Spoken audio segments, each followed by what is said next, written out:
CIC et vous, le podcast d'un monde en mouvement. Bonjour à toutes et à tous. Bienvenue sur le podcast CIC et vous.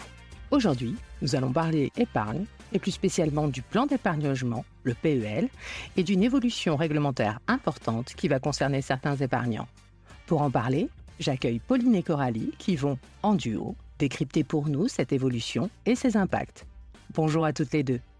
Bonjour. Bonjour. Alors, avant d'entrer dans le vif du sujet, pouvez-vous nous rappeler brièvement ce qu'est le PEL et à quel usage il est destiné ? Le plan d'épargne logement a été créé en 1969 pour aider les ménages à préparer un projet immobilier, notamment l'achat de leur résidence principale. Il repose sur un principe simple.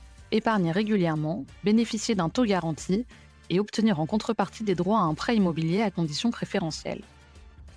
Le PEL est un produit phare de l'épargne des Français car il offre à la fois sécurité, visibilité et préparation d'un projet logement.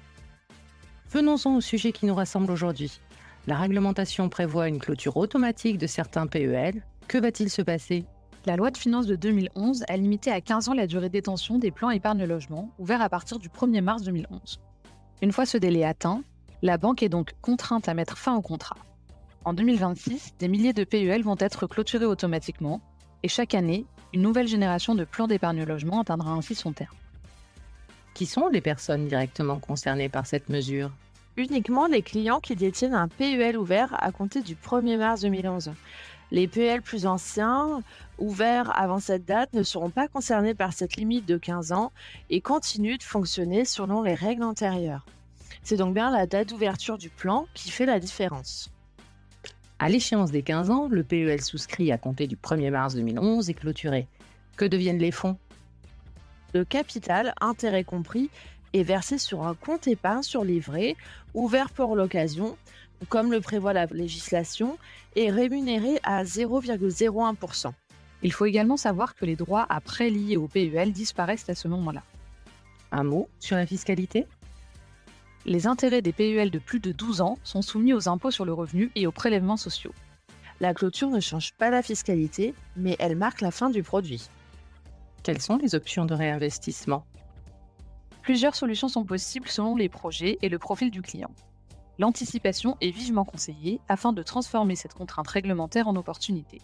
En effet, d'autres dispositifs d'épargne ou d'investissement existent, et ce avec des rendements bien plus intéressants que le placement par défaut sur le CESL. Il est recommandé de contacter son conseiller afin de trouver les solutions les plus adaptées. Un dernier message pour conclure ? Oui, si vous détenez un PEL ouvert à partir de mars 2011, soyez attentif à son ancienneté. Cette clôture automatique est une évolution réglementaire, mais c'est aussi une excellente occasion de faire le point sur vos projets et diversifier votre épargne. Merci Pauline et Coralie pour ces explications. Si vous êtes concernés par cette réglementation, contactez sans attendre votre conseiller. Il est à votre disposition pour trouver avec vous les solutions qui vous conviennent. Merci à toutes et à tous de nous avoir écoutés et à très bientôt.